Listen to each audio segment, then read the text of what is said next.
모세가 받은 십계명은 창조주 하나님께서 인간들에게 명하신 가장 소중한 삶의 법칙입니다. 하나님께서 지으신 모든 만물은 그 법칙에 따라서 존재하듯이 사람도 하나님께서 명하신 그 법에 따라서 살도록 지어주셨습니다. 만일 자유를 누리겠다고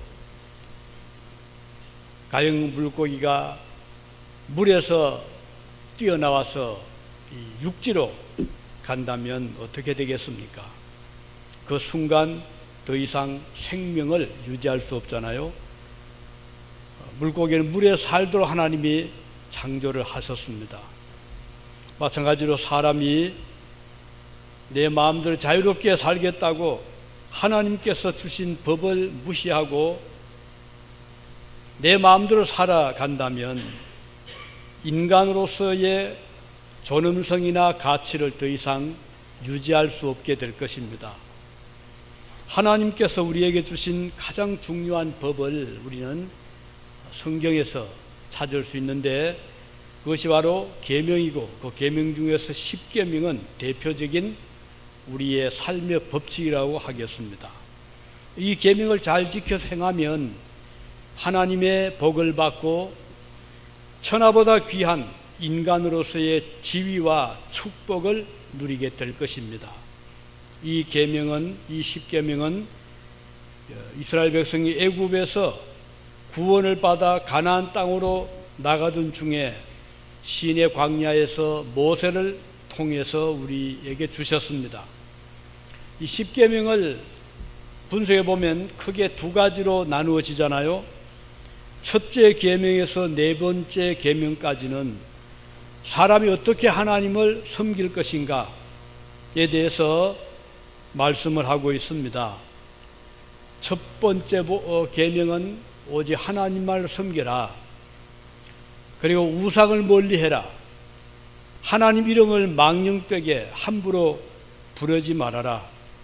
그리고 안식일을 잘 지키라 하는 것이 첫째 계명에서 네 번째 계명까지인데 그 모든 대상은 하나님에 관한 것이잖아요. 그리고 두 번째 부분은 사람이 사람을 대할 때 어떻게 대할 것인가에 대해서 말씀하는데 다섯 번째 계명에서부터 열 번째까지 이것은 십계명의 두 번째 부분이 되겠습니다. 이 두 번째 부분에서 첫 번째 계명은 오계명인데 그 내용은 내 부모를 공경하라 하는 내용입니다. 부모를 공경하는 일은 사회생활의 가장 중요한 부분이고 기본적인 출발점이라는 것을 의미하죠. 하나님을 섬기는 사람이라면 반드시 부모도 잘 섬기게 되어 있습니다. 바꾸어 말하면 부모를 잘 섬기는 사람은 하나님을 잘 섬기는 그런 자세가 되어 있다 이렇게 볼 수가 있습니다. 아무리 하나님을 찾고 열심히 섬기는 사람이라고 하더라도 부모님께 소홀히 하고 제대로 섬기지 못한다면 그는 하나님을 바로 섬기는 것이 아니라고 하겠습니다. 예수님께서 이 세상에 계실 때 유대 사회에는 고르반이라고 하는 풍습이 있었는데요. 그것은 부모에게 드릴 효성이나 정성이나 사랑을 나는 하나님께 드리는 사람이다. 나는 하나님을 전적으로 섬기는 사람인 만큼 부모에게 대해서는 나는 의무를 안 해도 괜찮다. 이런 생각을 가진 자들이 있었습니다. 그래서 그들은 부모에 대한 책임을 회피하고 무시하고 그리고는 하나님을 핑계대었었죠. 이것을 고르반이라고 했는데 예수님은 그것을 잘못된 것이라고 말씀을 하셨습니다. 그러면 내 부모를 공경하라 하는 제5계명이 명령하는 것은 무엇을 의미하는가? 이 제5계명이 명하는 이 말씀은 부모를 존경하라는 것이잖아요. 존경해라. 존경하라는 것은 부모를 존귀하게 생각을 해라, 그런 뜻입니다. 다른 말로 하면 부모를 영광스럽게 부모를 대하라, 그런 뜻이거든요. 부모를 자랑스럽게 여기라는 뜻입니다. 이 공경하라는 말, 영어로 보면 honor, your mother 또는 father, 너의 어머니와 아버지를 공경해라. 그런데 히브리 단어를 보면 이 honor라는 영어 단어가 카바트라는 말이 사용되어 있거든요. 이 카바트라는 단어의 뜻을 보면 존경하다, 영화롭게 하다, 이런 뜻도 있지만 그 중에 하나는요, 무겁다는 뜻이 있어요. 헤비하다, 무겁다, 또는 힘에 겹다, 힘겹다, 또 무거운 짐이 된다, 그런 뜻이 있는 단어예요. 여기 조금 어울리지 않은 것 같지만 사실은 아주 적절한 단어로 생각이 됩니다. 왜냐하면 부모를 대할 때 자녀가 가볍게 여기지 말라는 것이에요. 부모를 경솔하게 대하지 말고 무게 있게 대해라. 비중감 있게 부모님을 대하라, 그런 뜻이거든요. 그래서 오늘 이 말씀을 잘 생각하면 우리가 부모를 대할 때 무게 있는 존재다, 내가 가볍게 그렇게 생각할 존재가 아니라는 것이죠. 부모의 생각을 중히 무겁게 여기는 자녀는 부모를 공경하는 자세라는 것이죠. 세대 차이가 느껴지더라도, 자녀의 생각과 다르더라도 부모의 뜻을 가볍게 여기지 아니하고 중히 무겁게 여기는 태도는 곧 부모를 공경하는 자녀의 태도라고 하겠습니다. 그럼 왜 자녀들이 부모를 그렇게 중히 여기고 존경을 해야 됩니까? 물론 연세가 높으니까 이제 그런 면도 없진 않지만, 또는 자녀를 낳아서 길러주신 은혜가 크기 때문에 그렇지만 그것만이 다는 아니라는 것입니다. 자녀가 부모를 공경하는 가장 큰 이유는 부모는 자녀에게 하나님의 대리자와 같은 존재라는 것입니다. 하나님께서 우리를 이 세상에 보낼 때 하늘에서 떨어지게 한 게 아니잖아요. 또는 저 바다 건너편에서 날려보는 것도 아니고 반드시 부모님을 통해서 이 땅에 우리가 태어나게 하셨잖아요. 그런 의미에서 부모는 하나님의 대리자라는 뜻이에요. 하나님을 대신하는 자다. 하나님께서는 부모를 통하여 자녀를 태어나게 하셨고, 부모의 손길을 통해서 자녀를 양육받게 해 주셨습니다. 그런 과정에서 하나님의 사랑을 전달하게 해 주신 것입니다. 그러므로 부모는 자녀들에게 있어서는 하나님과 같은 존재라는 것입니다. 하나님 다음으로 부모는 자녀들에게 중요한 존재입니다. 그러므로 부모를 잘 공경하는 것은 곧 하나님을 잘 공경하는 것과 같다는 뜻입니다. 자녀를 태어나게 하고 길러준 부모를 없인 여기고 경시, 가볍게 여기는 것은 자녀를 창조하신 하나님을 가볍게 여기는 것과 같다는 뜻이죠.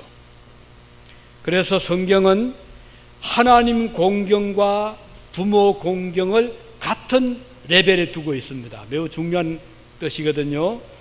하나님을 잘 섬기는 신앙인이라면 반드시 부모를 하나님 대하듯이 잘 대하고 공경하는 것이 도리라는 뜻입니다.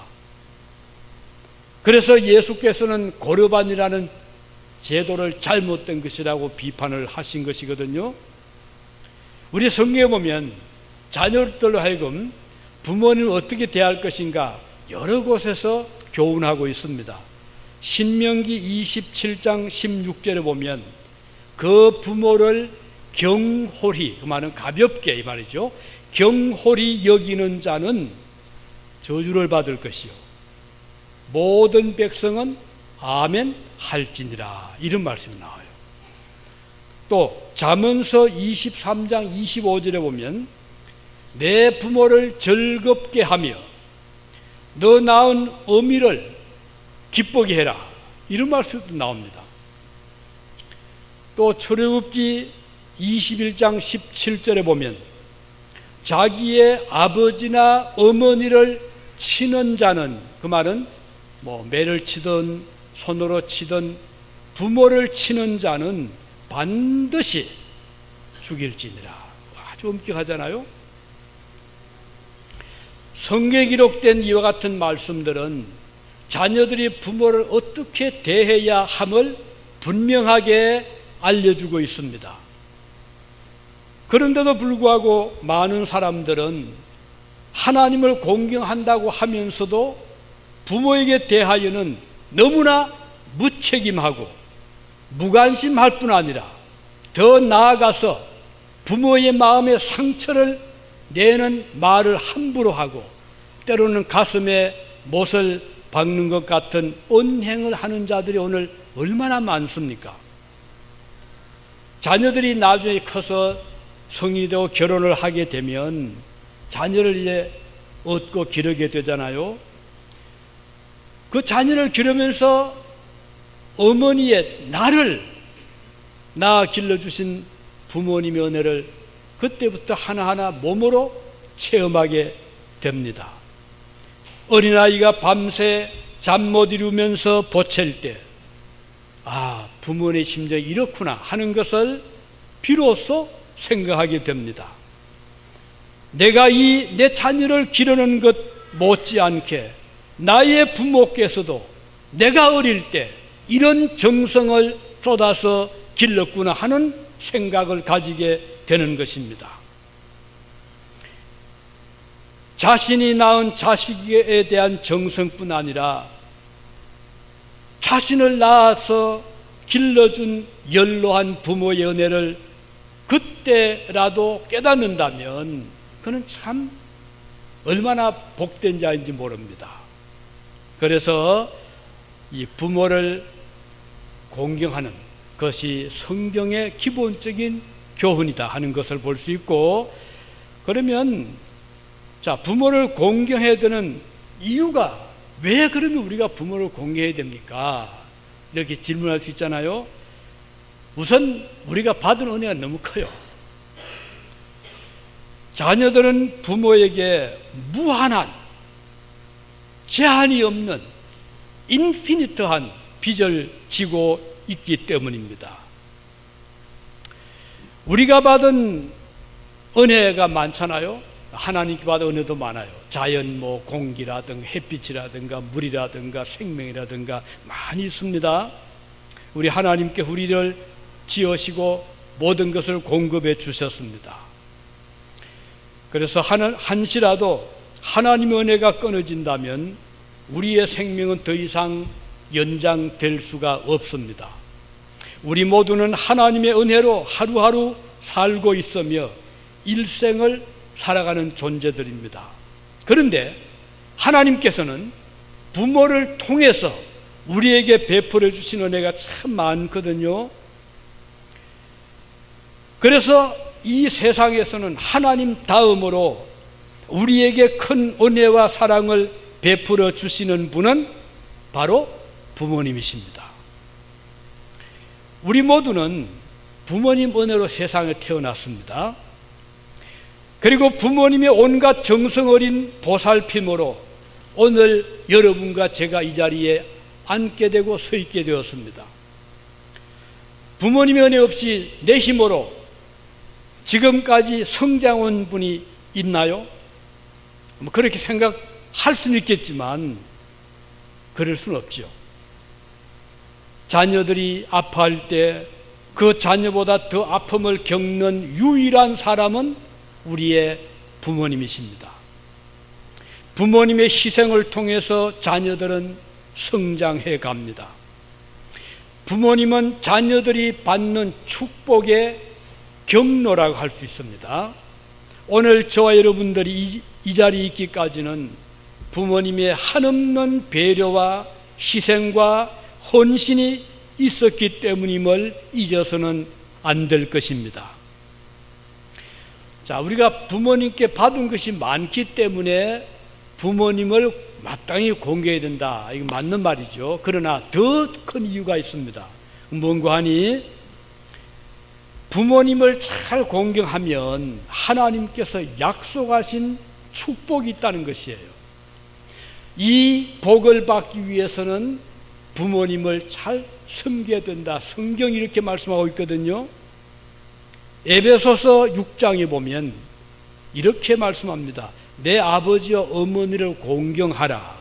이것이 약속 있는 첫 계명이니 이는 약속이 뭔가 하니 내가 잘 되고 땅에서 장수하리라. 부모님을 잘 섬기면 하나님이 약속해 주셨어요. 네가 잘 되고 땅에서 장수할 것이다. 하나님 약속입니다. 그러면 땅이라는 것은 어디죠? 이 세상을 말하잖아요. 이 세상, 우리가 일생토록 살아가는 현세를 땅으로 말씀하고 있습니다. 잘 된다는 것은 말 그대로 일마다 하나님의 축복이 함께 하신다는 뜻입니다. 부모를 공경하는 자녀에게 하나님께서 축복하실 것을 약속해 주셨습니다. 그래서 우리가 부모님을 잘 섬기면 하나님은 약속대로 우리에게 복을 주시는데 우리뿐 아니죠. 자녀들이 복을 받습니다. 모든 일에 하나님의 축복이 함께 하십니다. 자녀가 뿌리는 씨앗이 풍성한 열매를 맺습니다. 그가 하는 사업이 번창합니다. 건강의 축복이 함께합니다. 행복과 기쁨이 그 가정에 넘치게 됩니다. 그 이유는 하나님의 약속대로 부모를 잘 섬기기 때문입니다. 이것은 하나님의 약속입니다. 무엇보다도 축복 중에 하나는 장수의 복입니다. 말 그대로 오래오래 살게 하시는 것인데 요즘 사람들은 건강과 장수에 대하여 관심이 많잖아요.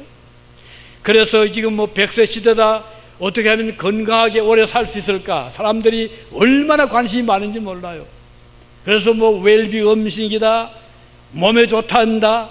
그렇다면 요즘에 얼마나 사람들이 관심을 가지고 먹는 음식, 마시는 음료수까지 많은 관심을 기울이는데, 그래서 웬만한 사람들이 그게 다 알아요. 이건 좋다 나쁘다. 장수의 비결에 대해서 관심을 가지고 있습니다.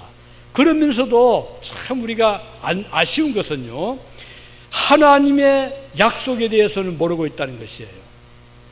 하나님께서 우리에게 약속하신 약속은 단 한 가지입니다. 무엇이죠? 부모를 잘 공경하는 사람에게는 장수하게 하겠다 약속하셨어요.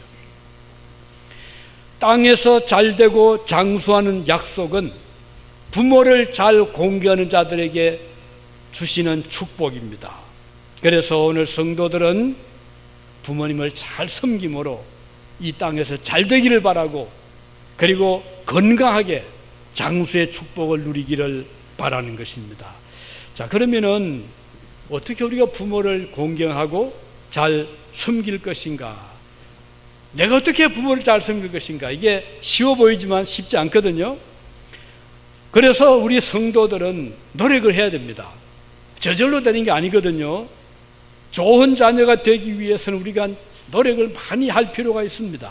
방법을 우리가 또 배워야 됩니다.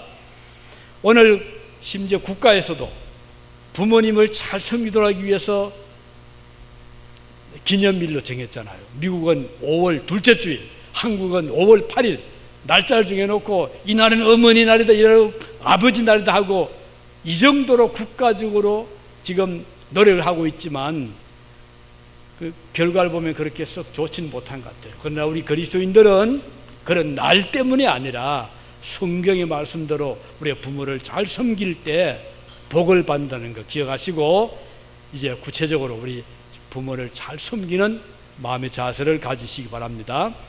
어머니 날의 유래 들어보셨죠? 제가 몇 번 말씀드린 바 있는데 1900년대 초 버지니아주, 미국 버지니아주 웹스터라는 곳에 앤 마리 자비스라는 분이 살고 있었어요. 앤이라는 부인인데 그는 목사님의 딸이었어요. 그리고 그는 많은 사회 활동을 했던 분이었습니다. 남북 전쟁 후에 피폐해진 민심을 수습하고 길거리에 버려진 아이들과 질병과 기근에서 구제하기 위하여 그는 어머니 클럽을 만들었어요. 참 좋잖아요. 어머니 클럽. 요즘 뭐 스포츠 클럽도 있고 뭐 등산 클럽도 있고 온갖 클럽이 있는데 참 멋지잖아요. 어머니 클럽이다. 그래서 그는 어린 아이들을 위해서 어머니들과 힘을 모아서 어려운 자들 아이들을 도와주고, 그리고 교회에서는 주일학교 교사로 26년간을 봉사를 했습니다. 대단하죠? 여러분, 교회 봉사 쉽지 않잖아요.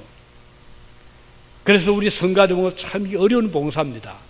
그것도 뭐 한 주, 두 주가 아니라 한 해, 두 해가 아니라 어떤 분은 벌써 10년 넘은, 어떤 분은 15년 우리 교회 중에도 그런 분이 계십니다. 이 앤이라는 부인은 26년 동안을 주일학교 교사로 봉사를 했습니다. 그는 평소에 학생들에게 5번째 계명을 강조하면서 부모 공경을 아주 많이 가르쳤습니다. 드디어 그가 이제 나이가 많아서 세상을 떠났습니다. 그의 딸이었던 안나 자비서, 이 딸은 어머니의 장례를 치르고 나서 그 어머니의 산소 묘소 주위에다가 카네이션 꽃을 심었어요. 왜냐하면 어머니가 평소 그 꽃을 좋아했습니다. 그리고 항상 그 마음속에는 어머니 살아계실 때 잘 모시지 못했던 것이 늘 후회스러웠어요. 그는 세상의 모든 자녀들이 어머니의 사랑에 감사할 수 있는 날이 제정이 된다면 어머니의 희생과 헌신에 조금이라도 보답할 수 있겠다는 생각이 들어서 어머니 날 제정을 위하여 그는 고요히 기도하기를 시작했습니다. 그는 어머니의 추도 예배에 참석하면서 어느 날 흰 카네이션 꽃을 가슴에 달고 추도 예배 참석을 했습니다.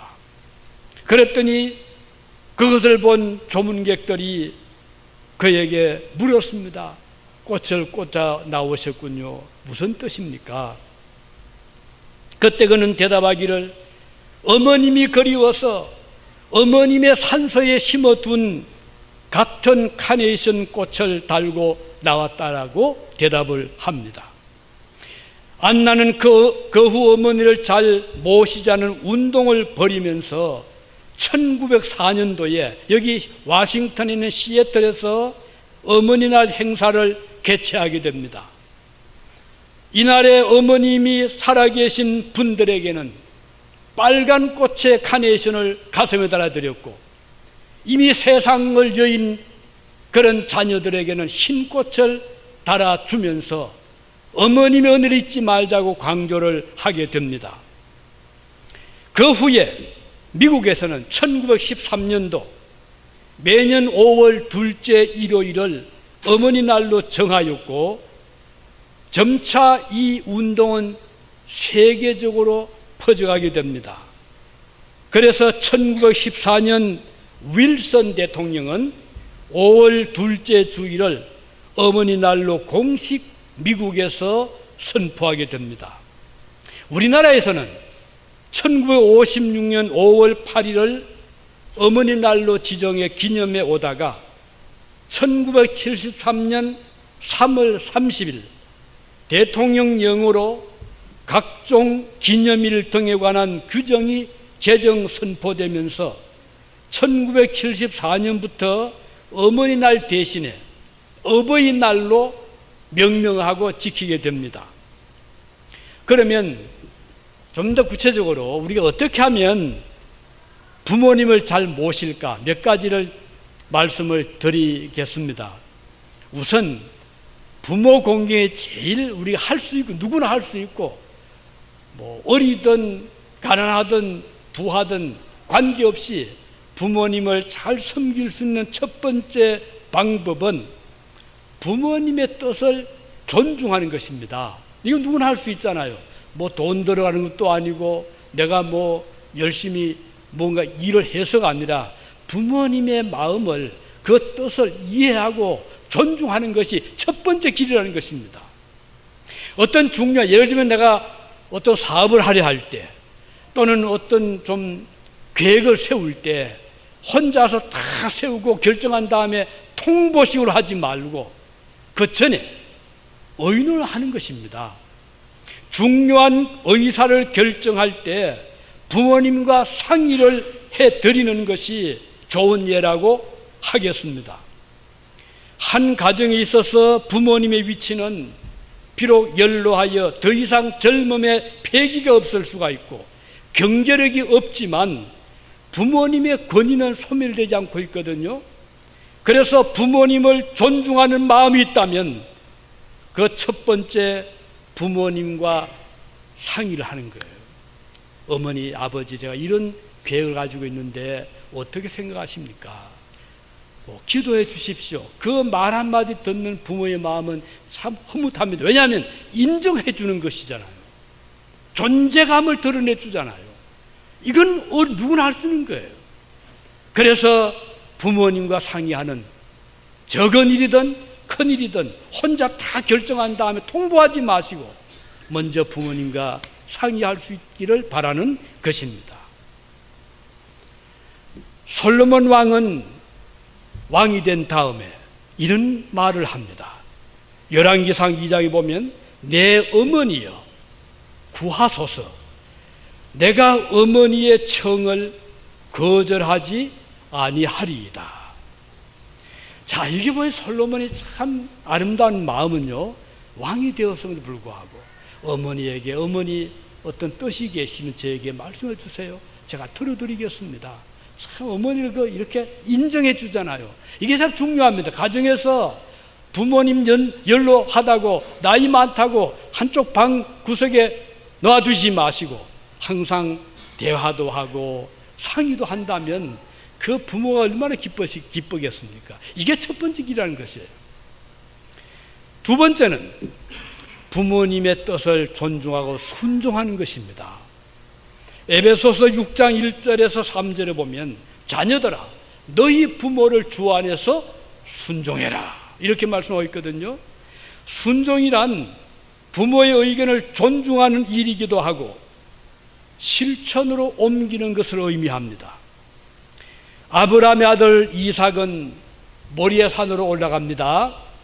가는데 나중에 보니까 자기를 제물로 바치는 것이에요. 얼마나 황당합니까? 두렵습니까? 얼마든지 반항할 수 있고 도망칠 수 있는 상황이었음에도 불구하고 이삭은 아버지의 뜻에 순응을 해갑니다. 참 위대하죠? 대단하죠? 이 순종입니다. 그래서 부모 공경의 두 번째 길은 부모님께 말씀을 귀담아 들으라 이거예요. 아이고 또 그 말씀이십니까 하고 귀를 막지 마시고 귀담아 들어주시기 바랍니다. 세 번째는 부모님이 기뻐하시는 것이 무엇인가를 생각하는 일입니다. 이렇게 하면 우리 어머님이 기뻐하실까? 이렇게 하면 우리 아버지가 즐거워하실까? 그 점을 생각해 주시기 바라는 것입니다. 부모님이 기뻐하시는 것은 언제? 자녀가 잘 되는 기뻐하잖아요. 자녀가 잘 되고 잘 사는 것을 기뻐하잖아요. 멀리 떨어져 있는 자녀가 한 통의 문안의 편지를 보낼 때 부모는 참 기쁜 것입니다. 그 내용이 별거 아니라도 문안 정도만 해도 부모는 너무 기쁜 것이에요. 그러니 우리 자녀된 여러분과 저는 우리 부모님께 명절이 오면 생신 오면 전화 한 통이라도 할 수 있다면 부모는 참 기뻐하시는 거거든요. 무더운 날, 여름날 냉수 한 컵, 별거 아니잖아. 하지만 그것을 챙겨드릴 때 부모님은 참 기뻐하게 되는 것입니다. 형제들 간에 서로 다투지 아니하고 우애 있게 지나면 부모는 참 흐뭇해하는 것입니다. 부모는 자기의 자녀들이 사람들에게 칭찬받는 모습을 볼 때 큰 기쁨과 보람을 가지게 됩니다. 자녀들이 사람들에게 칭송을 받을 때 누구보다도 기뻐하는 사람은 그 부모입니다. 그것은 자녀를 길러낸 부모에게 큰 영광이며 기쁨이기 때문입니다. 그리고 또 한 가지는, 부모님을 공경하는 또 한 가지는 가장 중요한 것입니다. 부모님과 함께 자녀들이 하나님을 섬기는 일입니다. 이게 대단히 중요한 이유는, 이 세상에서 아무리 부모가 오래 살아도 100세 넘기 쉽지 않잖아요. 헤어져야 되는데, 자, 부모가 자녀를 손을 붙잡고, 얘야, 내가 먼저 가서 널 기다릴게, 너도 나 있는 곳에 오너라 라고 헤어질 수 있다면, 마치 그것은 미국에 좀 있다가, 그래, 내가 지금 며칠 날 한국 가는데 또 갔다 올게 라고 헤어질 때 그 만남의 소망이 있듯이, 부모님과 자녀가 함께 하나님을 같이 섬기다가 부모님이 연로해지고 나이가 많아서 세상을 떠나면서, 얘야, 내가 먼저 가서 너를 기다리고 있을게, 너도 오너라 라고 하고 헤어진다면 얼마나 좋습니까? 그런데 자녀가 믿질 않아. 부모는 믿어요. 얘야, 나는 믿어 천국에 있는데 너는 어디로 갈 것이냐? 그때 자녀가 답을 못한다면 참 슬프잖아요. 부모는 천국에서 기다리는데 자녀들은 믿지 아니하면 천국에 갈 길이, 희망이 없잖아요. 그래서 가장 부모를 기쁘게 하는 길은 자녀들이 함께 하나님을 섬겨서 같이 천국에서 만날 소망을 가지고 살다가 헤어지는 길입니다. 그래서 유일한 희망은 천국에서 다시 만나는 일입니다. 부모에게 그보다 더 큰 기쁨은 없는 것이죠. 사실 이 세상에 사는 부모는 언제까지나 자녀를 곁에 둘 수는 없잖아요. 자녀가 원하든 원하지 않든 부모는 훌훌히 자녀 곁을 떠날 날이 하루하루 다가옵니다. 한시외전 제9번째 책에 이런 말이 나옵니다. 공자가 전국을 유랑을 하는데, 어느 하루는 아주 탄식하며 우는 사람을 만납니다. 그래서 왜 이렇게 슬퍼 울고 탄식합니까? 물었더니 이런 말을 합니다. 예, 저는 3가지 잘못 때문에 슬퍼합니다. 첫째는 젊었을 때 천하를 두루 다니다가 집에 와보니 부모님이 이미 세상을 떠나신 것이요. 2번째는 섬기고 있던 군주가 사치를 좋아하고 충언을 듣지 않아 그에게서 도망쳐 나온 것이요. 첫 번째는 부모를 이제 떠난 것이고, 2번째는 왕을 떠난 것이고, 3번째는 부득이한 사정으로 교제를 하던 친구와 사귐을 끊은 것 때문에 슬퍼합니다. 이번 전부 다 인간관계입니다. 부모와 인간관계 끊어진 것, 왕과 관계 끊어진 것, 친구와 관계 끊어진 것을 탄식하는 것이에요. 그러면서 그가 이런 말을 합니다. 아마 들어보셨을 거예요. 수욕 정의 풍부지. 그 뜻은 뭔고 하니, 무릇 나무는 조용히 있고자 하나 바람 잘 날이 없고, 여기 이제 한문을 이렇게 쓴 게 수욕 정의 풍부지. 또 그 다음 이어하는 말은, 자식이 부모를 모시고자 하나 부모는 이미 계시지 않는 것입니다. 부모는 자식을 기다려주지 않는 것입니다. 자욕 양이 친부대 하는 말을 이때 남깁니다. 아마 이 말은 여러분들이 많이 들어보셨을 겁니다. 자녀들에게 부모 공경의 기회는 아주 제한적입니다. 자녀 생각에는 우리 부모는 아직 건강하시니까, 아직은 뭐 그렇게 연세 높지 않으니까 오래오래 계실 거다 이렇게 생각하기 쉽지만, 세월은 빠르고, 그리고 어느 날 갑자기 내 곁을 떠나시는 것이 부모님의 삶입니다. 그렇기 때문에 부모님이 계실 때, 곁에 있을 때 최선을 다해서 부모님을 기뻐시게 해드리고 뜻을 존중해 드리고 가볍게 여기지 말고 말씀 한마디 중히 여기고 경히 여기지 않는 바로 이것이 부모 공경의 첫걸음이라는 것입니다. 이런 자에게 하나님께서 약속하셨어요. 네가 잘되고 땅에서 장수하리라. 얼마나 좋은 복이잖아요. 하나님께서 기뻐하시기 때문에 부모를 잘 섬기는 5번째 계명이고, 이건 인간관계 첫 번째 계명입니다. 그만큼 중요하다는 것이에요. 그래서 오늘 우리 그리스도인들은 무엇보다도 첫째는 하나님에 대한 섬김이 첫째고, 그 다음 두 번째 중요한 인간관계에서 부모님을 잘 섬기는 것이 바로 하나님을 잘 섬기는 것이라는 것입니다. 아무리 우리가 하나님을 부르고 하나님을 잘 섬긴다고 해도 부모를 무시하고 부모를 멀리하면 그는 크리스찬이라고 할 수가 없는 거예요. 하나님 자녀라고 할 수가 없는 것입니다. 그래서 부모를 잘 섬기는 자는 진실한 그리스도인이다 하는 것이 오늘 본문에 우리 주시는 교훈입니다.